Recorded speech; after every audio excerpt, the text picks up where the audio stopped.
As they feared, their time in Ashia Tower wouldn't end yet. The warning they'd received hadn't been enough to prepare them, and their uncertain future threatened to be cruel.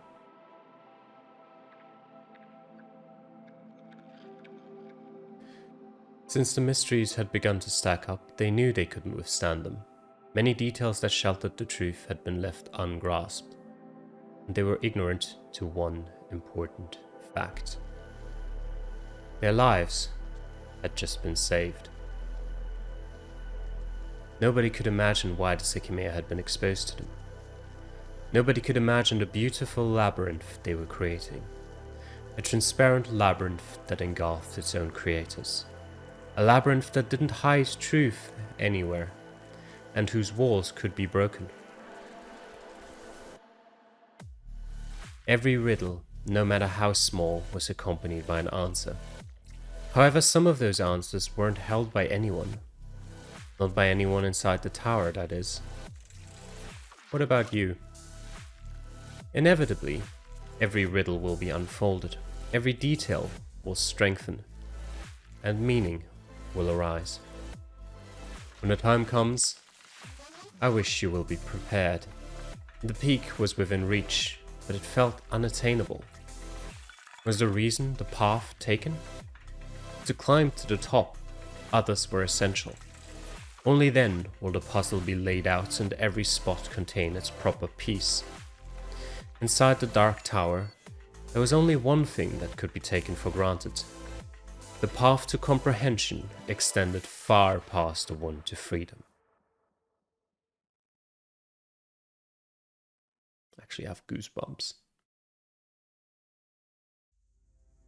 I'm guessing that's the end of chapter 1. 20 hours in or so.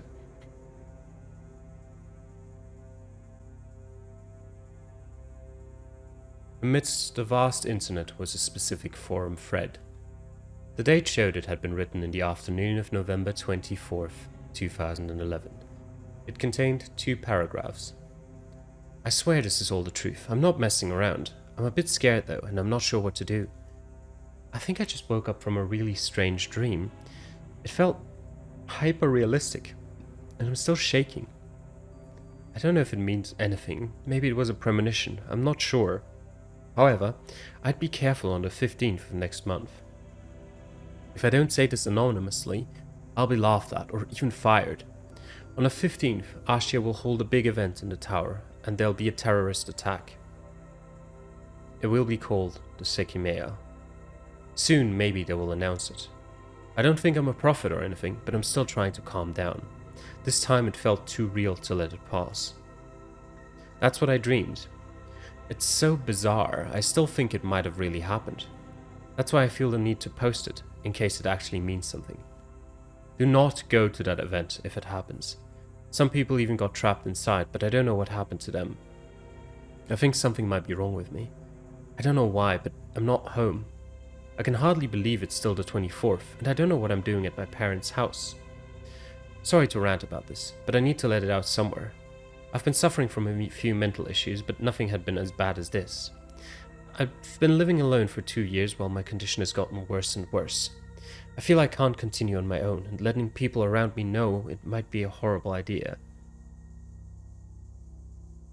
Anyway, maybe some of you will have some advice. I know posting here isn't the most effective thing, but it's very hard for me to talk about this out loud. Thank you for reading. The thread gathered very few views and only a handful of replies. It had been posted on a nearly desolate subcategory dedicated to Yushibana events. 2 days later came the last reply before the thread was locked. The foolish warning wasn't enough to prevent the incident, foreseen 3 weeks prior. When November came to an end, the thread had gathered 33 views. However, just 1 month later, it had grown to the thousands. The identity behind the poster was never released, but some figured it out. And the account wasn't used again, leaving many people wondering by themselves what had happened during the days leading to the 15th, and on the fated final one.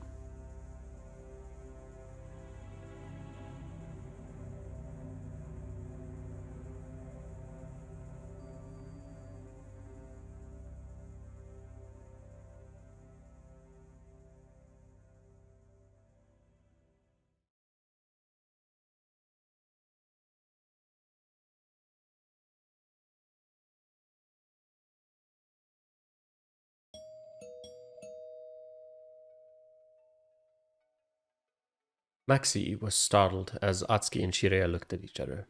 The sound they'd just heard brought with it a semblance of normalcy that they'd craved. Standing up from the sofa, Atsuki walked up to the front door of his house and did what he'd been waiting for all day. Upon turning the handle and opening the door, he saw a figure he'd not seen in a long time. The same person he'd always known. He'd almost expected her to be uncomfortable or look out of sorts. Instead, he realized that he was the one who appeared that way. Hey! After a long few seconds, Mia put on a smile and made her way in. It was her, wasn't it? She was the one who wrote that thread. I thought about it while I was reading it. It might be completely wrong, but that was the first thought that came to mind. There, she saw Shireya walking toward the door, nearly in disbelief at seeing her after so long. Mia, I'm glad to see you. It's been a while. Me too. She glanced at her surroundings, remembering the many times she'd been there in the past. On the floor, after recognizing Mia, Maxi looked happy to see her too. It really has been a while since we got together like this. Yeah. It feels like it's been way longer. It's so strange to see other people here. Mia bent down and scratched behind Maxi's ear, an action she'd picked up from Atsuki. Both he and Shireya watched her wordlessly, unsure what they could say. Well, what have you two been up to? Not much, honestly. I haven't really talked to anyone from school in a while. It's the same for me. No one's been around. Mia could easily recognize that they were both acting awkwardly, and the last thing she wanted after reaching out to Atsuki was for him to distance himself again. Shame there aren't any real good movies to see. We could catch up that way. Well, it's not like the theater here is that great anyway. I regret going every time. Planning on moving to the big city so you can go to fancy theaters? I bet you want that central heating too. I don't know. I'd rather not think about that, you know? It's not like living here is all bad or anything, but sometimes you just want more. Oh, us bumpkins aren't good enough? I see how it is. I feel you though. The last time I watched a movie that was almost a year ago and it was horrible. A better catalog would be great. Wait, is that the one you recommended to us? The one you said not to look up or read the premise of? We never ended up going, but I still had it on my mind. Oh, did I? Very possible. It was one of a kind. I wouldn't even mind watching it again with you two, but I'll be shocked if it hasn't been discontinued. Hey, isn't it pretty cold in here? I'm pretty used to it outside, but I can never relax indoors if the temperature isn't just right. Yeah, sorry, I've gotten into the habit of turning the heat on and then back off once it gets warm again. Maybe we can win the lottery and spring for a house with a sauna. If more than one of us enters, it's a sure thing. I wish. Oh, you do? I didn't figure you were the polygamous type. What? She didn't mean it like that. Lighten up, both of you are so stiff.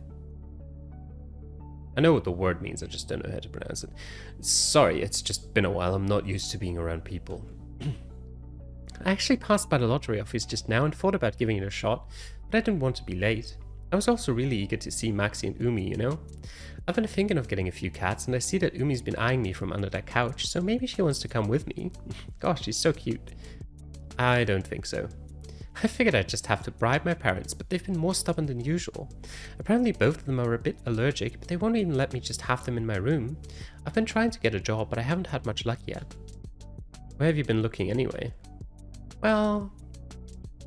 They had many things to talk about, and Mia's willingness to break the ice was much appreciated. Atsuki and Shireya both viewed her as the missing link in their lives that had finally been restored. Hours went by thanks to all the things they wanted to let out. Their future decisions, what their past months had been like, and many more thoughts they'd been keeping to themselves. For Atsuki, talking about it was hard. He wanted to ignore some problems for a while instead of acknowledging them. Deep down, however, he knew he couldn't do that forever. Mia had given him an excuse to approach it. But as time went on, they realized they'd soon not have much to talk about or do together, and the mood began to sour. They weren't at school anymore, so talking about what their days had been like wasn't the same. Oh, I found this on the way here. Atsuki and Shireya lifted their heads. Mia was holding a grey flyer with wet stains from where the snow had fallen on it. It says November 29th, so it was put up today. I found it on a streetlight close to here and thought it sounded interesting. Isn't that the Ashia logo? Oh yeah, I know you two don't like them very much, but read what it says. Intrigued, Shireya took the paper from her and read it out loud. The Sekimeiya.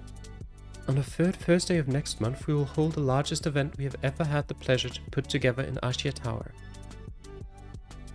Wait, it says November 29th. The forum post said November 14th, right? Or something along those lines. I don't actually fully remember, but it was definitely in November. It was definitely before the 29th. So that post most likely couldn't have been from Mia. Unless she's, I don't know what, tricking Atsuki and Shiria, or having traveled with the Sekimeiya to the... Who knows?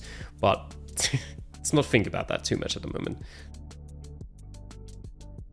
Oh, I think I haven't read the last line. It was talking about when the start is. I thought that we could go before your birthdays. When they looked at each other, Atsuki and Shiria knew they couldn't refuse.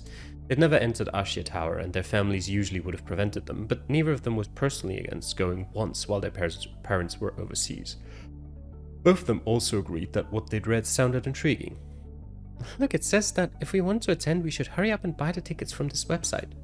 That doesn't sound fishy at all. Knowing what their answer would be, Mia walked to the computer and input the URL. With Atsuki and Shiria looking over her shoulders, the three pricey tickets were purchased.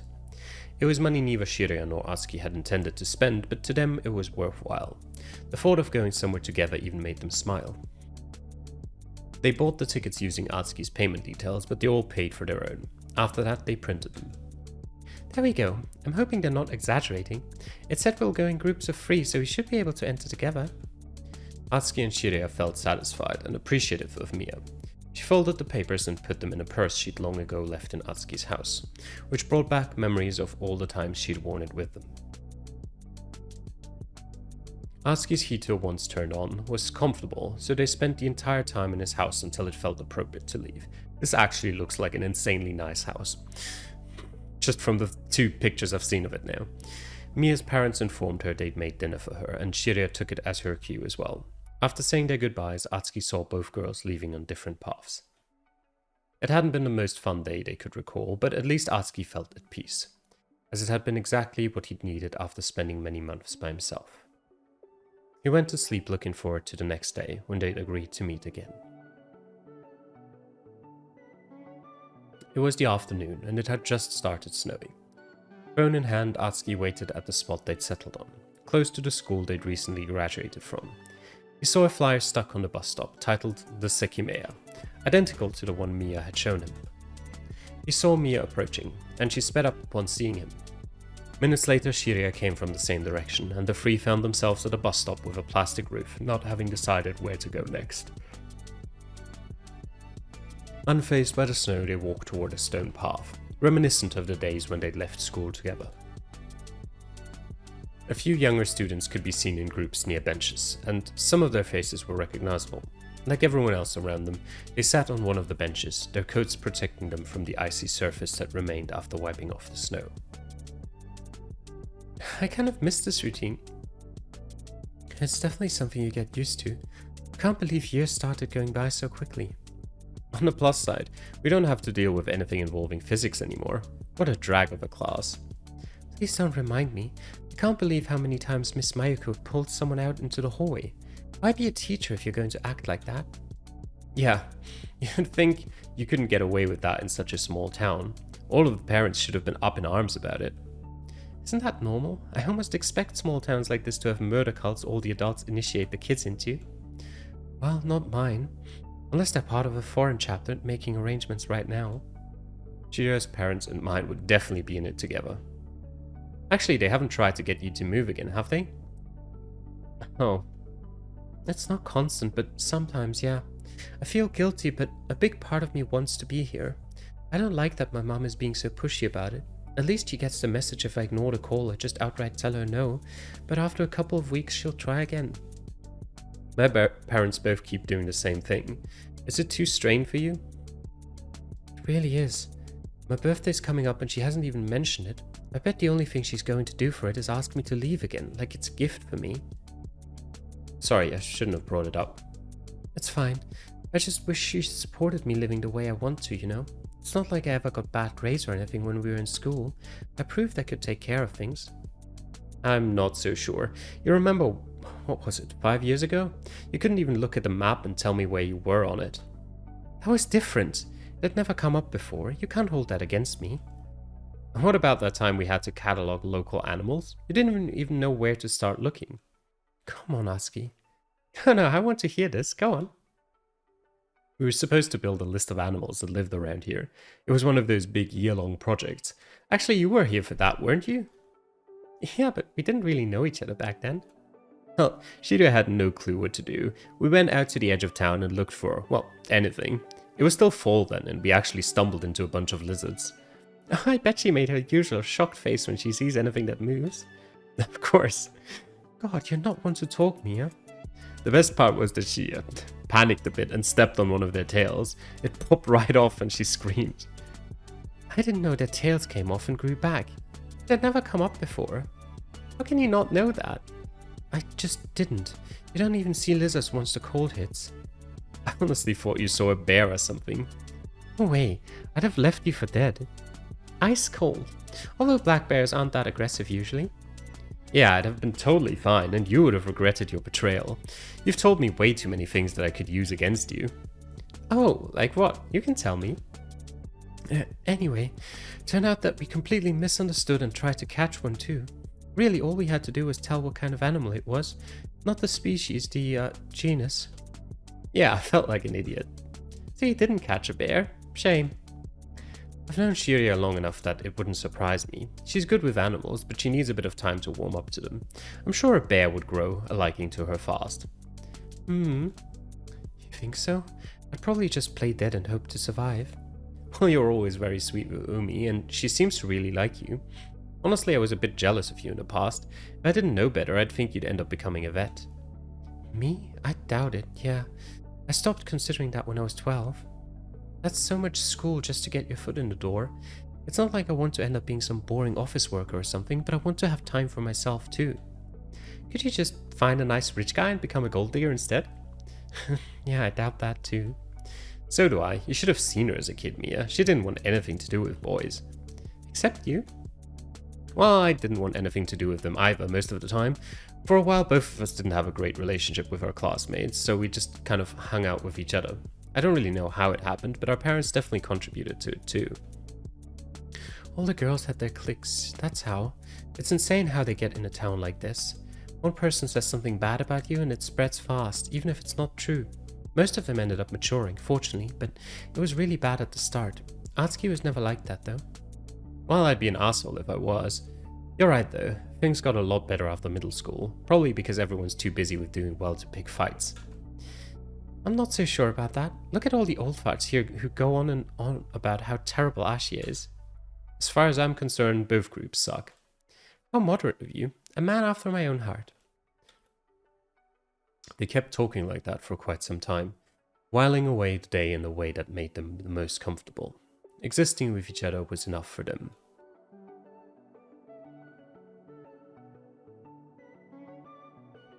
Eventually, their coats were no longer able to protect them from the icy air. The short winter day came to an end as the sky began to darken. Colliding with her own misty breath, Mia stood up and asked whether they'd like to walk around to warm themselves up.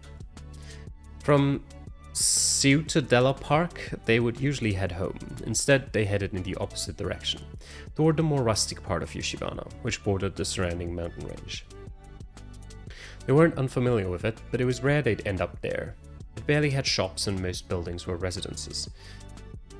However, the narrow brick streets adorned by the dim snow made it particularly cozy, quiet footsteps the only audible sound. Shiryu took out her phone and looked at the time. 20:27. Aimlessly walking, they noticed the falling snow was getting lighter. People were entering their homes for the night, and some tire tracks had recently been carved into the snow. What's that? Mia had been living in Yoshibana for many years, but she was well aware that the other two knew the town much better. She pointed at a bright window next to an opaque door, the view of its interior covered by a curtain. I believe it's a jewelry shop. Maybe the owner lives here since there's a second level. And it's still open? Every lit window on the path had been high up, so that one stood out. In recent years, a few amateur jewelers had been appearing throughout Yoshibana, selling the gemstones found in the nearby mountains. Timidly, Shiryu approached the door and tried to open it. Oh, hello. It's not usual I get a late visit. Are you searching for anything in particular? While the old man stepped out from behind the reception desk, Shiria turned around to meet Atsuki's gaze. He simply shrugged. Noticing Mia's look of interest, the owner addressed her, slowly bringing her inside. Anything that you see can be put on a necklace, earrings, or even a ring. Are you free looking to buy matching necklaces? Kids usually ask for that. Not really, no. The owner didn't give up, looking at Shiria for her own answer. On both sides of his shirt was the logo of the shop, Musashi Gemstones. The three of them stepped further into the shop and heard the door closing behind them, preserving the warmth. They saw that only a few ceiling lights were on and spotted a heater on the opposite side of the room. It was a modest shop with wooden shelves showcasing different kinds of colored stone, each with a price tag next to it. Even at my age, I regularly go to the two mountains behind us. I found all that you see here, without exception. The shop was separated by the shelves, and the three found themselves under the obligation to look through them. It was evident that many of the pieces were of less quality than the others and were being showcased with hopes they'd eventually be sold. Being the most interested, Mia started going through them, knowing she had enough money to buy one if it grabbed her attention. She kept in mind the ones she liked while she continued making it further into the shop. Shiria had also seemed captivated by a couple of them, but Atsuki had quickly decided to wait near the entrance, doubting he'd have an interest in anything. Don't you want to look at them? See here, I've put together a few wristbands of different colors, and I believe I still have one I'm sure it would suit you very well. When Atsuki looked at the first shelf, he had a quick change of heart. He saw two similar triangular stones of a shining dark blue, his favorite color. Do you like these? They're tanzanite, one of the most beautiful gems. Behind the shelf, Atsuki could hear the two girls who had come back to his life. He truly hoped things would stay as they were. Can these be put on a pendant? Atsuki spoke in a quiet voice, with the idea to secretly buy matching pendants for them. Of course, come here. The owner took both gems and crouched behind the reception desk. In no time, he fitted the two of them into pendants. The price was affordable, so Atsuki paid it without saying a word. The two girls hadn't heard him. Shiria had stopped in the middle of the shop and was staring at a specific piece. After her was Mia, who'd seen almost everything on offer. She was close to a wooden door, which she believed must have led to a higher level where the old man lived. Mia frowned. Upon entering, she'd barely noticed an odd smell which had become a little unpleasant. She couldn't help but feel as if she'd smelled it before, but she couldn't determine what it was. While the owner was putting both pendants in a bag, the door opened, making him quickly let go of them. Hello, I'm sorry for having come earlier than arranged. Oh, don't worry, I'm happy to see you. Atsuki saw the owner morphing his face into a big smile. Through the door came a man wearing an expensive-looking coat that covered most of his face. The owner took him to the reception table where they began to talk in quiet voices. From the side, Atsuki heard the man speaking briefly. After a nod, the owner walked toward the opposite side of the room and came back after a minute, bringing a heavy-looking small box. I'm not done, give me a moment. Oh, and you're aware of what I discussed with Lei, right? The price will be double the usual. Those were the sole words Atsuki was able to make out, which made him think that something of high value was being traded. Then the owner walked back toward the opposite side. In the meantime, the other man peeked inside the box and closed it again. Slightly curious, Atsuki glanced at the owner, walking toward Mia. But in an instant, he couldn't spot him anymore, as a dense dark smoke had invaded his field of vision. Behind him, he heard the sound of a door closing. Before he could put two and two together, he collapsed, incapable of movement. The entire narrow shop had been inundated by the sudden smoke. Out of the four people, none of them were able to resist falling unconscious during the brief instance where they could be alarmed. CO2 poisoning?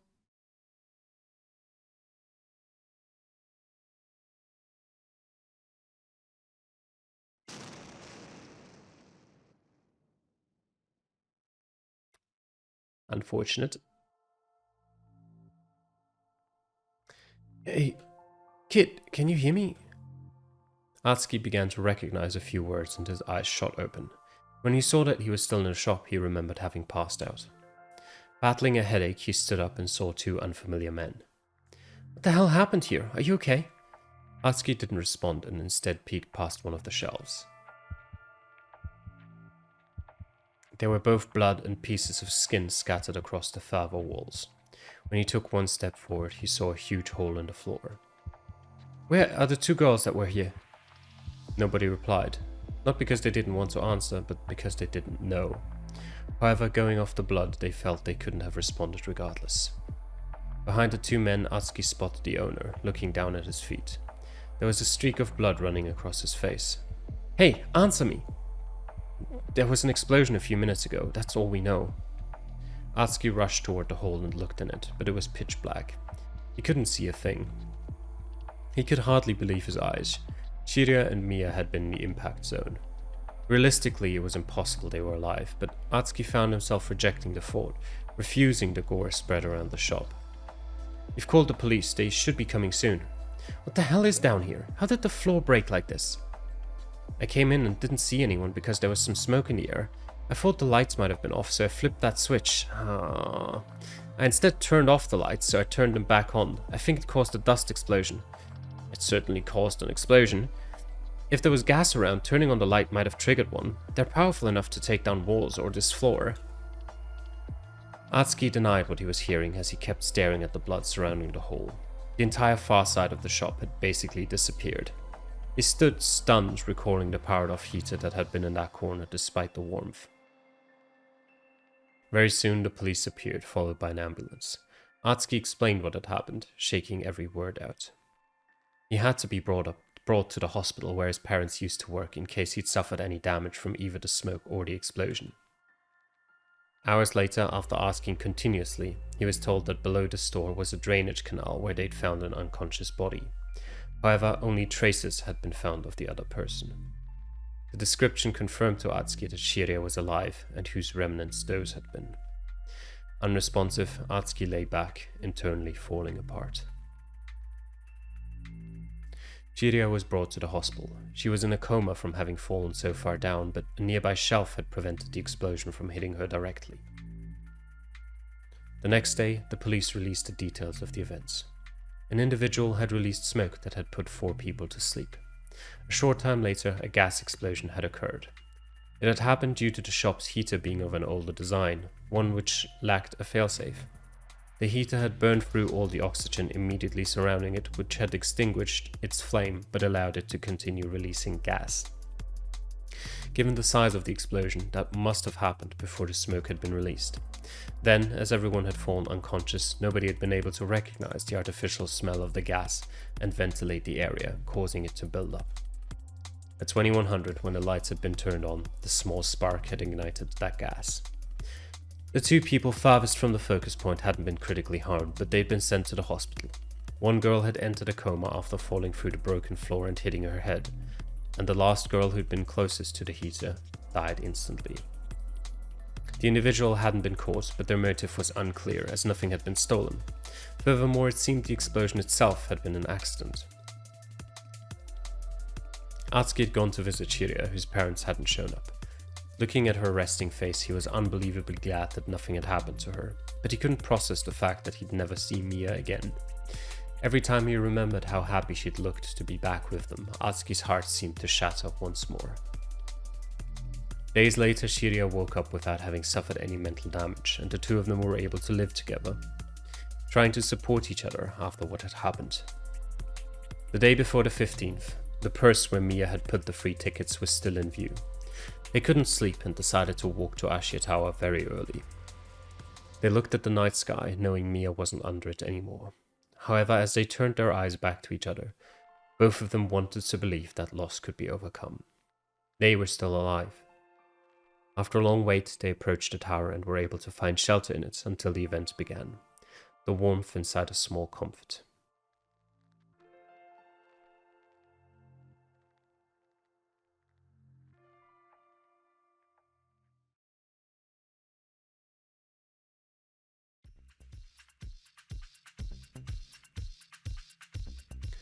Chapter 2, Eden. December 15th, 2011. And that's going to be where we'll leave off this week's episode. It's probably going to be a little bit of a shorter one since the last one was quite long, and I'd rather split it up logically than just in the middle of the two. But yeah, some very, very interesting stuff. Very sad stuff as well.